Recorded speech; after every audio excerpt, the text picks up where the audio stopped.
What is going on, YouTube? Welcome back to your deck. I don't know why I said welcome back to your deck profile, but welcome back to another deck profile with your boy Ghost. Today I've got Majespecters. I know this isn't a spooky season themed deck profile, but I have done Dark Worlds. Granted, I did those last month. Sorry I haven't been doing that many deck profiles lately. I've just been really busy with work, and decks that I want to make aren't really that cheap. At least, not cheap enough for me. But I made this whole deck for like $50, but that's because I had some of the stuff laying around. But for the sleeves and then all the Majespecter cards, it was like $48. But I bought play sets of everything, so like I do have ways to make other versions of the deck. Just by changing some cards out here and there. But anyways, let's get right on into it. So, starting us off, we're going to go through all of the Majespecter cards. We're going to start with 3 copies of Majespecter Bunbuku, or Raccoon Bunbuku. I'm going to leave this goofy, dumb stuff in. So all of your Majespecters have no pendulum effect, so haha. But they all have monster effects where they are basically Dragoon, cannot be, well, I think they're just immune to targeting, but not destruction.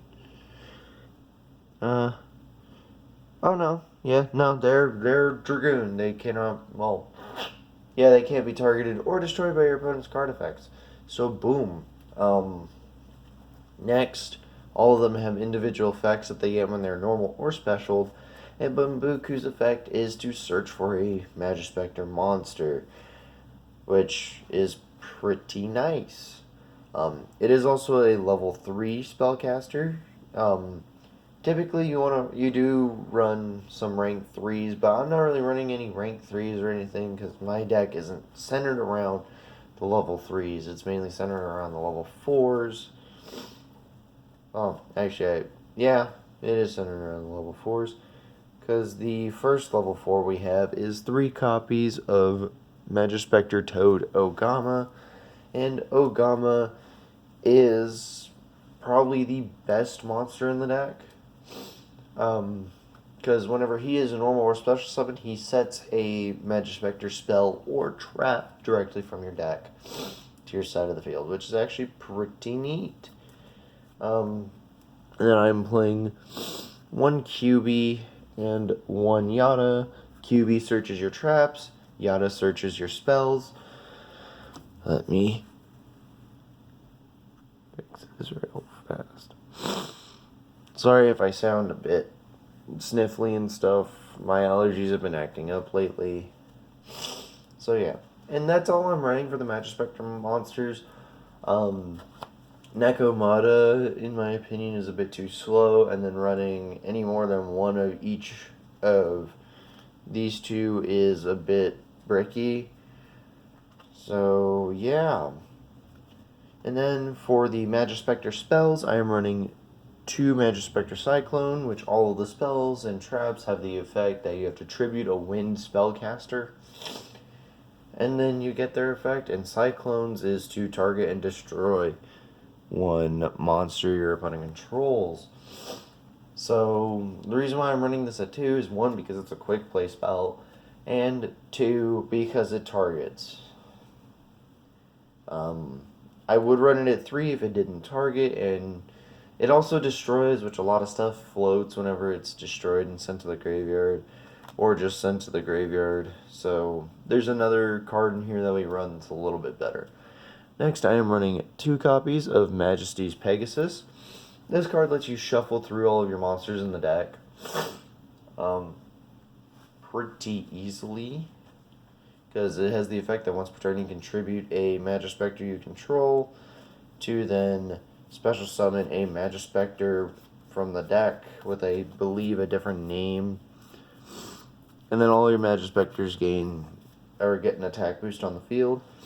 And then for the final Majespecter spell card that we are running is 2 copies of Sonic's Sonic's is to help push for OTK. It's also to help keep you alive on certain attacks because it doubles the attack of a Majespecter on the field by attributing a Majespecter.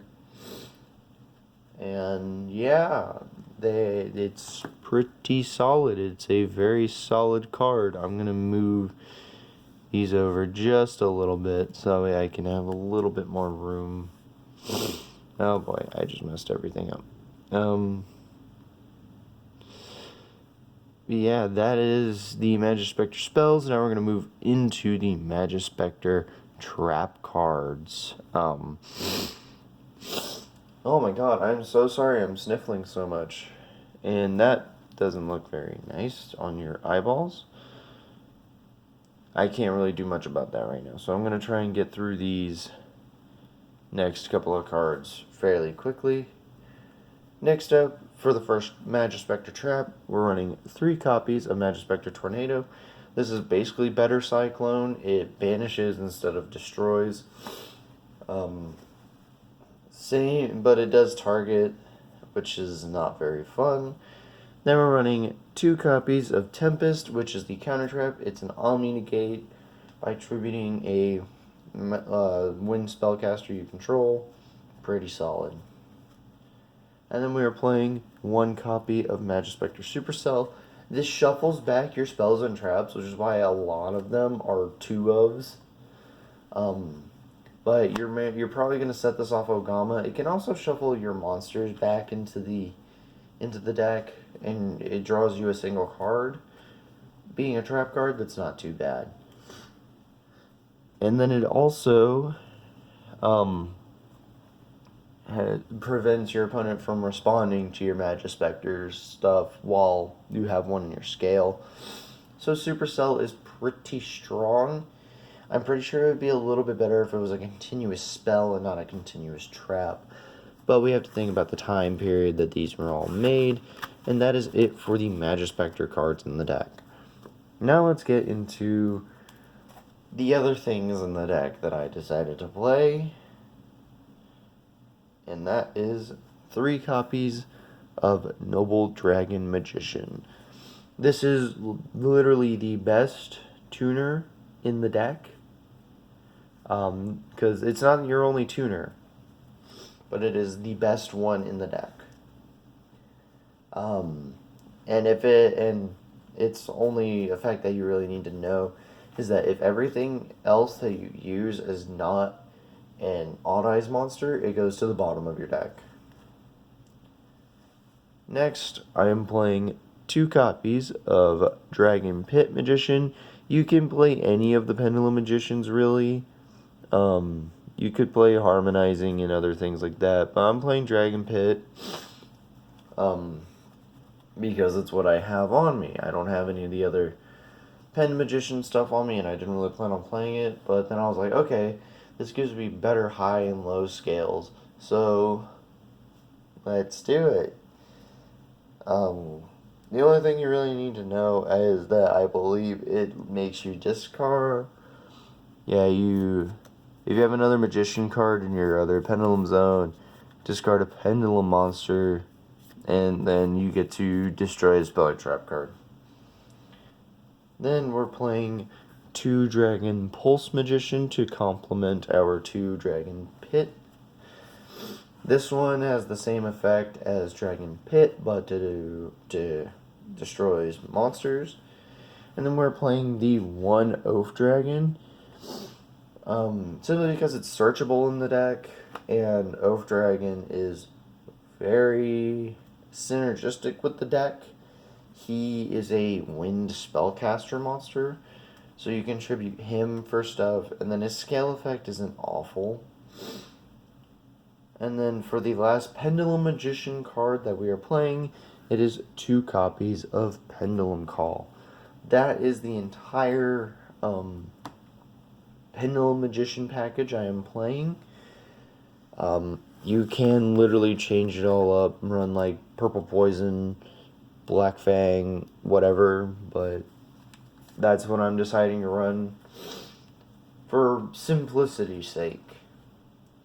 Next up, for the generic cards that we're running, we're running 2 copies of Luster Pendulum, the Draco Slayer. The reason why I'm running 2 and not 3 is simply for the fact of room in the deck. Didn't have enough room to fit 3 of him, and the Synchro monster you can make with him is limited to 1, so I figured we'll leave him at 1, because why not? Next, we're running 3 copies of Secret Village of the Spellcasters. This is honestly a better field spell than the Majespecter field spell itself. Because if you're new to the game and don't know what this does, it basically says if you control a spellcaster, your opponent can't use spells, but if you do not control a spellcaster, you're shit out of luck. You can't use spell cards yourself. Next up, I'm running 3 copies of Ties of the Brethren. If you normal summon Ogama, Brethren gets QB and Yada out of the deck. So Ogama sets you a card, and then you search 2 more cards for 2,000 life points, which I think going +2 off of 1 card is not bad. Actually, I think it's a little bit more than +2 because you put 2 extra bodies on the board. Well, no, it's a hand neutral because you got to use 2 cards to get to. Either way, using 2 cards to set. Well, no, it's a +1 because you set a card too. Anyways, next we're playing 1 copy of Called by the Grave. You could drop this for the 3rd luster, but that's your choice. You could also drop a single copy of Ties if you wanted to. And then for the last card is 1 copy of Terraforming. I mean, with 5 field spells in the deck, this just rends out your Playset of Majesty and then adds an extra copy of Secret Village to the deck. But this is a more control-oriented deck. So yeah. And I'm pretty sure you saw what the first Link monster on top of my extra deck was, and you're wondering, why aren't you playing any Speedroids? Well, let's get into the extra deck. Starting us off, we have 2 copies of High Speed Roid Rubber Band Shooter. We're literally only playing this for the arrows and the fact that it requires 2 wind monsters to be made. That is the only reason we're playing this. No other reason. It has an effect that during your main phase, after it resolves, you can normal summon an additional wind monster. Also, and then you're locked out of summoning monsters from the extra deck for the rest of the turn, except Synchros. Hence why we're running so many tuners. No, I am not running Calcify Rex, because that would be stupid. But this you can make literally with a normal summon, you can make this with like a single pendulum summon, and then normal summon additionally in the same turn. Get a lot of advantage. All of the search effects on the Majespecters are hard ones per turn though, so you can really only use 1 copy of them per turn. Next, we're running 1 copy of Apollosa because arrows and monster negates are pretty good. Then we're running 1 copy of Daybreaker, the Shining Magical Swordsman, or Shining Magical Warrior, my bad. Again, for the arrows, and he requires 2 spellcaster monsters, generically, so he's okay to run. I know he centered around spellcasters, but like I said, we're doing this for the arrows for the most part. And then we're running a small nightmare package of Nightmare Unicorn because it spins cards back to the top of your opponent's deck. 1 copy of Nightmare Phoenix. You could drop the Daybreaker for an IP because IP has the same arrows. I do not own an IP Masquerena, and that card is a little bit out of my price range right now. So, yeah. And then next, we're playing one copy of Metaltron, and that is all of our links that we are playing. Metaltron is the effect that it can temporarily, it can Farfa a monster from the extra deck that you control and a monster your opponent controls, and then it has a dynamist charge like effect where when something leaves the zone it points to you, you can target I believe a pendulum, specifically a pendulum, in your graveyard or in your extra deck and add them back to your and add it back to your hand, which is pretty good. And then for the Xyz we're playing one copy of Magister Paladin. The Ascending Draco Slayer requires 2 level 4 pendulums to be made, and you can detach to search a pendulum monster on the end phase. And when it's XZ summoned, you can add a pendulum from your deck to your hand during the end phase, and then it can detach to special summon a face-up Draco Slayer pendulum from your extra deck. But it's locked out of being used as Xyz material for the turn, which isn't too big of an issue. Next, we're running one copy of Castell. It's not a wind spellcaster, but it is a wind monster, and it's not awful. It can Book of Moon something, or it can shuffle something back into the deck. Not awful, but not the best. Next, we're also running one copy of Clearwing Synchro Dragon. This is my ultimate rare Clearwing Synchro Dragon. That means a lot to me. You don't have to play ultimate rare version of this card. You don't even have to play this card in general. But I figured I can make this card in this deck fairly easily, so why not? And it is a monster negate of a level 5 or higher monster, and it boosts its attack permanently. And it has another effect I'm not really wanting to go into, but I know it's a negate, so that's not bad. Next, we're playing one copy of Clearwing Fast Dragon. Clearwing Fast Dragon is another monster negate and a pendulum monster.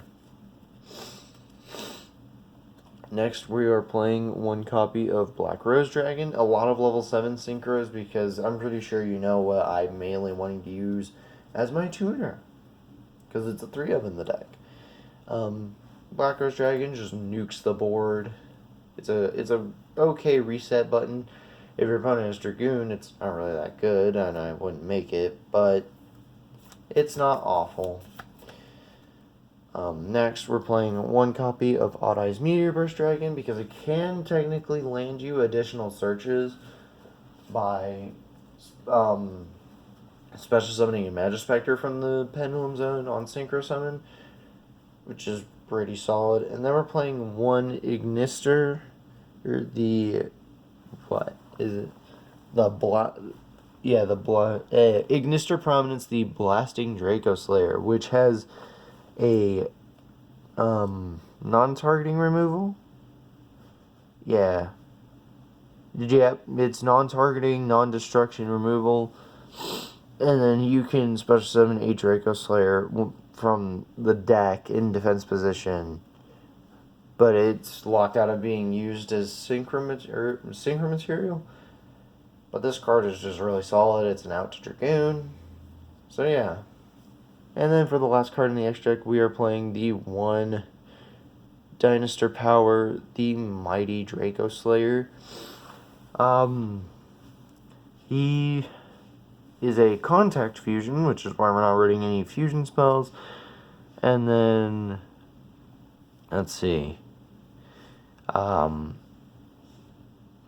monster cards in your monster zones and pendulum zones cannot be destroyed by battle or opponent's card effects.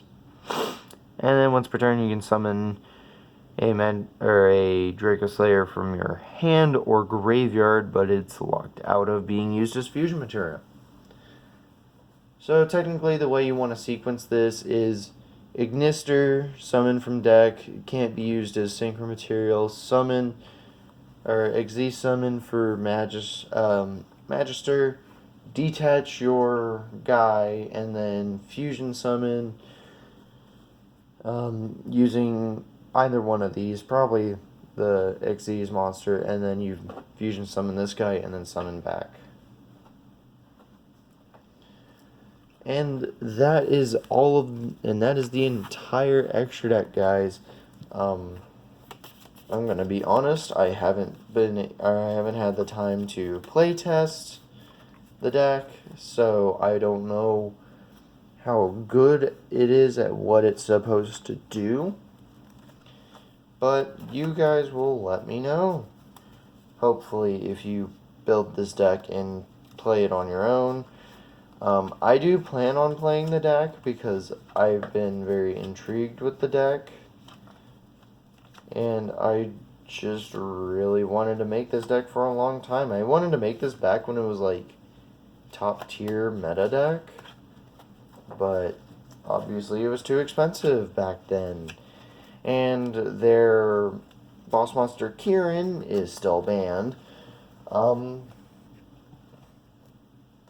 Was the most expensive card in the deck, I believe. Or Bunbuku was, I don't know.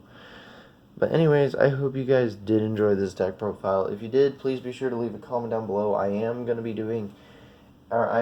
uploading another video soon. And it's where I ask you guys for a little bit of help on what I should make next. One of the decks I do ask about is Trap Tricks. This is my only copy of Sarah, and she is a $30 card.